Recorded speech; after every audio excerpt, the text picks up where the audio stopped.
ہر شہر میں کچھ جگہ ایسے ہوتی ہے جو صرف پرانی دیواروں اور ہواؤں میں نہیں چھپی ہوتی، بلکہ جن میں وقت اپنا دم توڑ جاتا ہے اور پھر وہی رک جاتا ہے۔ کہا جاتا ہے جب کوئی چیز اپنے وقت سے زیادہ جیتی ہے تو وہ چیز نہیں رہتی، وہ منحوس سایہ بن جاتی ہے۔ ایسے ہی ایک جگہ تھی، روم 203، جہاں لوگ آئے لیکن کبھی واپس نہ جا سکے، جہاں آوازیں گونجتی ہے لیکن کوئی سانس نہیں ہوتی، اور جہاں ہر چیز کی نگرانی کرتی ہے ایک پرانا آئینہ۔ یہ کہانی ہے الینا کی، ایک لڑکی جو صرف رہنے گئی تھی، لیکن اس نے وہ دیکھ لیا جو کسی انسان کو کبھی نہیں دیکھنا چاہیے۔ دسمبر 1998، لاہور کا سرد اور سناٹا بھرا موسم۔ ایک پرانی رکشہ رکتی ہے ایک بھوتیا گیسٹ ہاؤس کے سامنے۔ ایک لڑکی اترتی ہے اور جس کا نام ہوتا ہے الینا۔ ہاتھوں میں ایک پرانا بیگ، آنکھوں میں تکان کا سایہ اور دل میں کچھ تو ایسا جو شاید اس نے خود بھی کبھی کسی سے نہیں کہا۔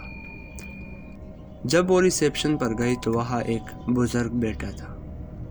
بزرگ نے بنا کچھ پوچھے اس کے ہاتھ میں ایک چابی تھمائی جس پر لکھا تھا 203، جیسے وہ بزرگ پہلے سے جانتا تھا کہ اسے وہی کمرہ ملے گا۔ الینا مسکرائی، لیکن وہ مسکراہٹ صرف ہونٹوں تک تھی۔ اندر کہیں کچھ بے چین تھا، ایک اندیشہ یا شاید ایک انجانی کنچاو۔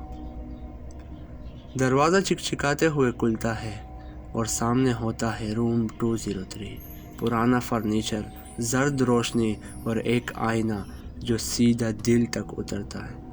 اس آئینے میں ایک عجیب سی ٹھنڈک تھی، جیسے اس میں صرف تصویر نہیں، کوئی یاد، کوئی روح قید ہو۔ الینا نے دیکھا اور محسوس کیا جیسے کوئی اسے دیکھ رہا ہو۔ ریڈیٹر چل رہا تھا لیکن کمرہ برف جیسا ٹھنڈا تھا، جیسے کسی نے ہواؤں سے زندگی چھین لی ہو۔ اس رات الینا نے پہلی بار محسوس کیا کہ یہ کمرہ صرف اس کا نہیں۔ رات کو 12 بج چکے تھے، نیند آنکھوں سے دور تھی، ہوائیں قیدیوں کو ٹکرا رہی تھی، اور پھر اس نے سنا اپنا نام، الینا۔ دھیمی لیکن صاف آواز، جیسے کسی نے اس کے کان میں پھونک ماری ہو۔ وہ اٹھ کر بیٹھی، آنکھوں میں خوف تھا۔ اس کی نظر آئینے پر پڑی جہاں اس کا عکس ہل رہا تھا، لیکن وہ خود تو سیدھی بیٹھی تھی۔ عکس مسکرانے لگا، لیکن وہ مسکراہٹ الینا کی نہیں تھی۔ الینا نے پلکیں جھپکائے، جب ویسا ہی تھا، مگر اس کا دل کہہ رہا تھا اس آئینے میں صرف عکس نہیں، کچھ اور بھی ہے۔ نیند کی کوشش میں جب آنکھیں بند کی تو دروازے پر زور زور کی دستک ہونے لگی، جیسے کوئی جانور بچاؤ مانگ رہا ہو۔ دروازہ بند تھا لیکن آواز رکنے کا نام نہیں لے رہی تھی۔ پھر ایک دم خاموشی، بالکل سناٹا۔ الینا نے دروازہ کھولا، سامنے کوئی نہیں تھا، صرف دھند تھی، لیکن اس دھند میں ایک سایہ تھا، ایک عورت جیسا جس کا سر جھکا تھا، لیکن آنکھیں سیدھا اس کے اندر دیکھ رہی تھی۔ الینا نے زور سے دروازہ بند کیا، لیکن دل کی دھڑکن تیز ہوتی گئی۔ آئینے کی طرف دیکھا تو وہاں کوئی اور تھا، نہ وہ الینا تھی، نہ وہ کوئی مہمان۔ وہ شکل کہہ رہی تھی، چھوڑ دو یہ جگہ، ورنہ تم بھی وہی بن جاؤ گی جو میں ہوں۔ آئینے میں ایک عورت تھی، چیختی مگر آواز نہیں نکلتی، جیسے اس کی روح اس شیشے میں قید ہو گئی ہو۔ اگلی صبح الینا کا چہرہ بدل چکا تھا، جیسے رات نے اس کی روح کا ایک ٹکڑا نکال لیا ہو۔ وہ چپ رہتی تھی اور عکس کے سامنے گھنٹوں کھڑی رہتی تھی۔ عکس میں وہ سب دکھتا تھا جو آنکھوں سے چھپا رہتا تھا، وہ لوگ جو کبھی روم 203 میں آئے تھے اور پھر کبھی نہیں نکلے۔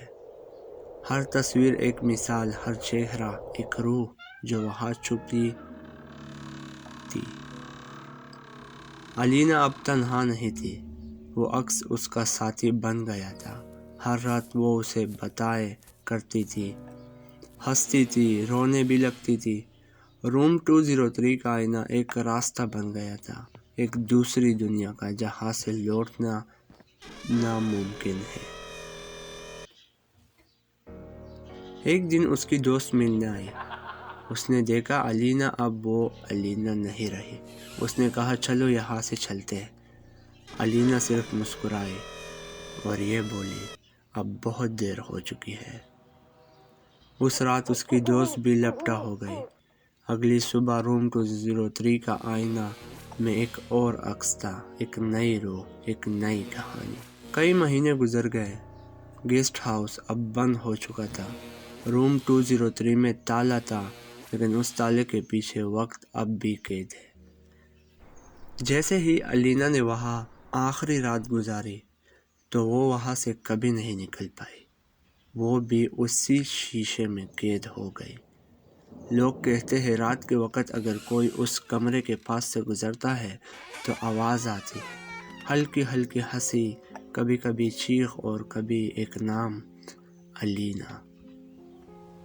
کہیں لکھا تھا ڈو ناٹ انٹر روم 203، لیکن کچھ راز دروازوں سے نہیں آئینے سے قید کیے جاتے ہیں۔ الینا گئی نہیں، وہ صرف روپ بدل کر چکی ہے۔ اب بھی وہ روم 203 میں ہے اور وہاں ایک مہمان بن چکی ہے، اور شاید اس روم 203 میں اگلا نمبر آپ کا ہو۔ تو آپ تیار ہو؟